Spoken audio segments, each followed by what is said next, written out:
what you were doing at exactly 3:17 a.m. Have you ever wondered if I was alone in those final moments?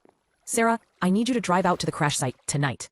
Sarah confided in me that E's requests made her uncomfortable, but she felt guilty ignoring them. What if her mother needed closure? What if it was something important at the crash site? That's when I first urged her to delete the app. But Sarah couldn't bring herself to do it. Linda was all she had left of her mother. Then came the night that changed everything. Sarah woke up at 2:30 a.m. to 17 missed messages from Linda. The final message was a single sentence that made Sarah's blood run cold. I know what you did last summer. The phrase meant nothing to Sarah. She'd spent the previous summer working and visiting her aunt in Portland. Nothing secretive or shameful had happened. But when she typed this to Linda, the response was immediate. Not last summer, darling. The summer I died. Sarah had never told anyone about that summer night, June 15th, 2 years ago, the night before the accident.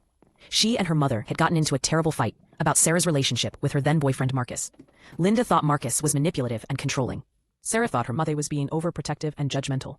The fight escalated until Sarah screamed something she'd regretted every day since. I wish you'd just leave me alone. I wish you were dead. Linda had tears in her eyes as she quietly said, maybe it would be better if I wasn't around to disappoint you anymore. Those were the last words they spoke to each other. Linda died 18 hours later. Sarah had never told a soul about that fight. Not the grief counselor, not me, not even her journal. The guilt had been eating her alive for 2 years. But somehow, Linda knew. You've been carrying that burden for so long, sweetheart, but I need you to know something important. What? I forgive you. But more than that, I need to tell you the truth about my accident. Mom, please don't. We don't need to talk about this. Yes, we do. Because it wasn't an accident, Sarah.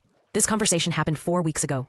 Sarah forwarded me the entire chat log the next morning, her hands shaking as she handed me her phone. What I read next still gives me nightmares. I've been watching you these past 2 years, darling. Watching and waiting for the right time to tell you. What? Tell me what? Someone killed me, Sarah. And he's been watching you, too. That's impossible. The police said. There's a while now. I remember everything now. The man who forced me off the road, the face in my rearview mirror, the way he smiled when my car started to skid. Who? Who did this?